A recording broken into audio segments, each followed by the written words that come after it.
Vamos começar a falar um pouco sobre a reprodução dos suínos. Então, qual a importância desse tema dentro da suinocultura? E aí a primeira pergunta que a gente faz é: qual a importância em reproduzir os animais? Então, para que eu quero reproduzir o meu rebanho? Primeiro, porque eu quero aumentar ele. Ah, professor, toda vez eu vou querer aumentar meu rebanho? Não toda vez. Mas vamos imaginar que o início quando você começa uma criação, é importante que você aumente seu rebanho. E a reprodução desses animais vai ser a forma mais barata de você conseguir fazer isso. Porque se for imaginar em tentar aumentar teu rebanho fazendo aquisição de novos animais através de compra, aí vai ficar bem caro para ti fazer isso. Fêmeas para reposição, as próprias fêmeas que vão nascendo dentro do sistema vão sendo utilizadas para repor o rebanho, né, no caso, futuras matrizes.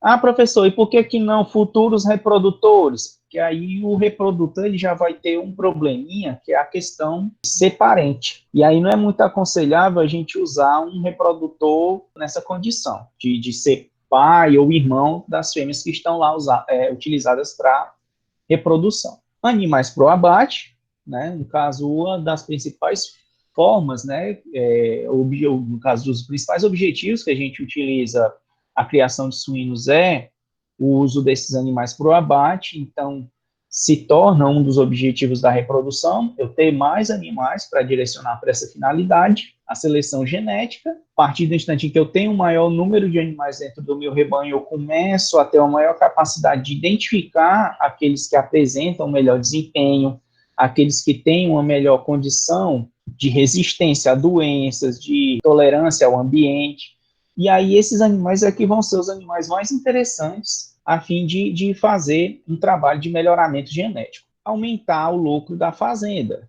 né? E como é que a gente vê isso? Como é que eu vou saber se esse aumento, essa reprodução está me trazendo lucro para a fazenda?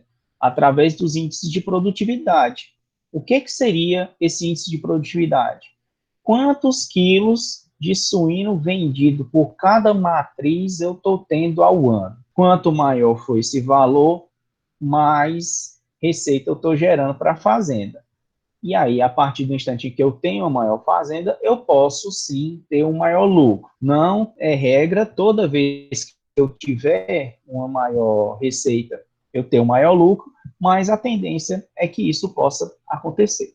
Então, se a gente vai aprender sobre a reprodução dos suínos, então é importante que a gente conheça também esses órgãos que compõem o sistema reprodutivo. Identificar cada um deles vai ajudar a gente também a entender as fases que compõem esse ciclo reprodutivo. Começando pela fêmea. Aqui são os principais órgãos que compõem o sistema reprodutivo da fêmea, que aí, no caso, tem a vulva, que é a parte externa do aparelho reprodutor feminino, formada por dois lábios e uma fenda vertical. Tá? Então, a estrutura externa do aparelho reprodutivo da fêmea é a vulva. Tem a cervice é a estrutura do aparelho reprodutivo da fêmea, que é um canal seguindo da vulva até o útero, né? Ou aqui no caso, os cornos uterinos. Essa cervice, ela é estreita e bem musculosa.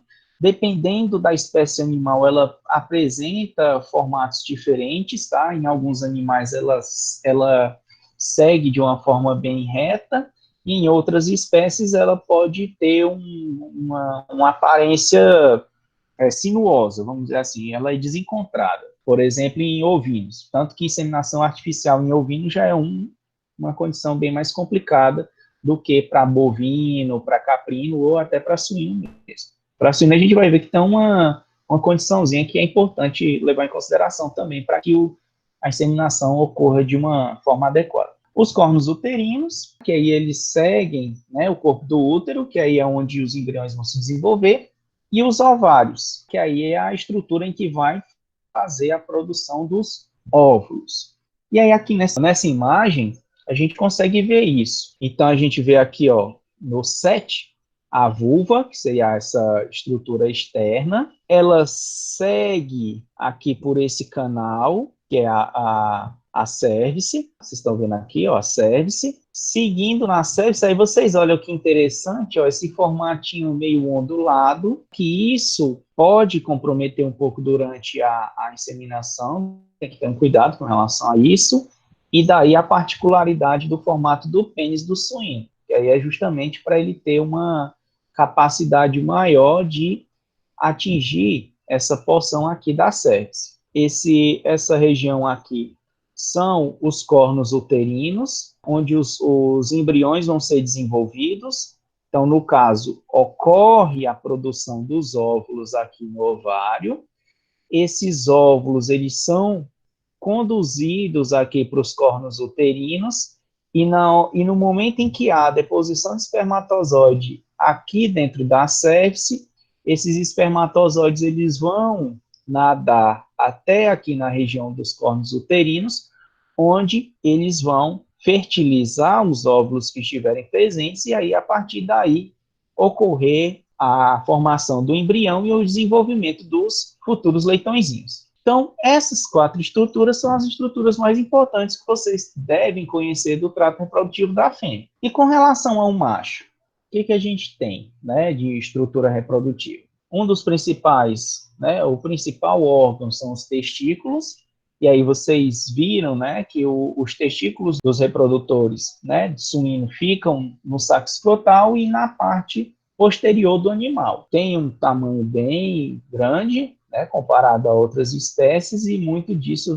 é devido à grande produção de espermatozoide que eles possuem. Vocês lembram, né, na aula prática de castração, o João Mendes falando sobre a importância dos testículos, que serve tanto para a produção dos espermatozoides, que aqui vai ter a função reprodutiva, quanto também uma função hormonal, que é a questão da produção de testosterona, que aí é o que vai dar aquele aspecto de macho para o animal. Maior produção de músculo, todos aqueles caracteres que definem, né, o aspecto do animal macho, aquele odor característico, tudo isso é devido à testosterona. Os túbulos seminíferos, que aí são estruturas que estão dentro dos testículos e que vão fazer o carreamento dos espermatozoides. Então, eles vão tanto produzir como fazer a condução desses espermatozoides para as outras estruturas, até que haja a ejeção pela via da uretra. Vale lembrar, né, que além dessas funções reprodutivas, como a gente já falou,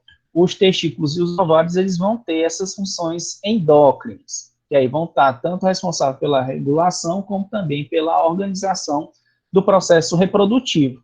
Então, quando a fêmea vai apresentar cio, como vocês estavam curiosos com relação a isso, quando a fêmea vai apresentar cio, ela depende de hormônios que são produzidos no ovário. Então, a partir da produção desses hormônios que estão nos ovários, é que o sistema nervoso central vai e liberam outros hormônios que vão trazer essa condição da fêmea estar apta ou não à reprodução. Então, aqui a estrutura reprodutiva do macho, a gente vê aqui o testículo, o epidídimo, que é a estrutura onde armazena os espermatozoides, vem aqui o ducto deferente, que aí foi essa estrutura aqui que vocês acompanharam o João Mendes fazendo o corte, naquele dia da castração, tá? Então, a partir do instante em que corta essa estrutura, vocês veem que é a única forma de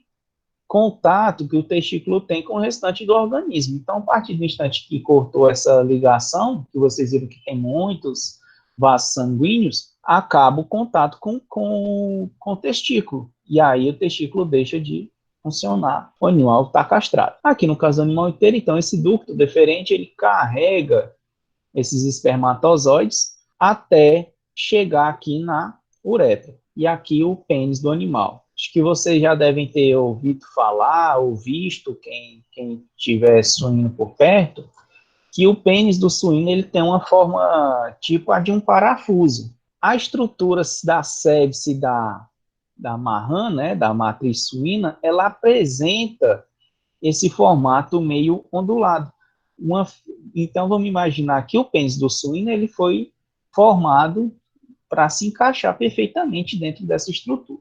Tá? E aí, a partir daí, tem uma função mais efetiva na deposição dos espermatozoides.